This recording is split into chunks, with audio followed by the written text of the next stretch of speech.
నమస్తే. హాయ్ అండి. Daily walking వస్తుంటారా? డైలీ వస్తాం.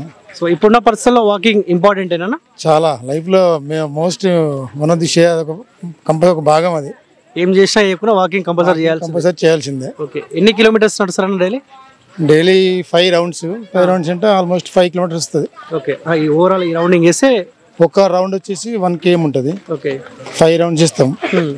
తర్వాత వార్మప్ అర్ధ గంట, ఒక 1.5 hour జనరల్గా చేస్తాం. ఓకే, ఎంపీ ఎలక్షన్స్ రాబోతా ఉన్నాయి. వాకింగ్తో పాటు పొలిటికల్గా ఏమన్నా డిస్కషన్ కానీ మాట్లాడుకోవడం అలాంటివి ఏమైనా జరుగుతున్నాయా?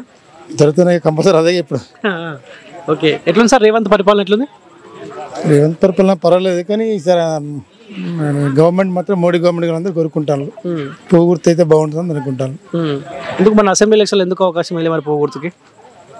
ఈ అప్పటికప్పుడు బాగా ప్రాధాన్యత లేదు కదా. ఇప్పుడే దక్షిణ స్టార్ట్ అయింది కదా మనకు సెంటర్లో. ఎందుకంటే మోడీ ఉంటేనే రక్షణ ఉంటుందని, అన్ని రకాలుగా బాగుంటుందని అందరు భావిస్తాను. అంటే చివరికి ఊళ్ళో మీద కూడా మోడీ అంటున్నారు ఎక్కువ ఉంది. ఇప్పుడు ఎవరిని అడిగినా రక్షణ భద్రత అంటా ఉన్నారు. ఆయన కూడా 2019లో చాలా హామీలు ఇచ్చిండు. ఆ హామీలు ఏమైనా నెరవేరిన పరిస్థితి కనిపిస్తా ఉందా? అన్ని నెరవేరుస్తారు, ఎవరితో కాదు, కొన్ని చేస్తా అంటారు. ఓకే, ఇక్కడ ముగ్గురు అభ్యర్థులు ఉన్నారు కదా, ఆరు రమేష్, కడియం కావ్య, సుధీర్ కుమార్. ముగ్గురులో ఎవరు బెస్ట్ అనుకుంటారు? అక్కడ చూసి అయితే ఆరు రమేష్ బెస్ట్. ఇంత 10 ఏళ్ళ నుంచి లాస్ట్ గవర్నమెంట్లో ఉన్నాడు, వర్క్ చేశారు. ఇప్పుడు మళ్ళీ వర్క్ చేస్తానికి రెడీగా ఉంటాడు, hard worker. Okay, BRS party పని అయిపోయినట్టేనా ఇంకేమన్నా? అంతా అయిపోయినట్టే అనుకుంటాను, మరి ఒకసారి మళ్ళీ చెప్పలేం కదా.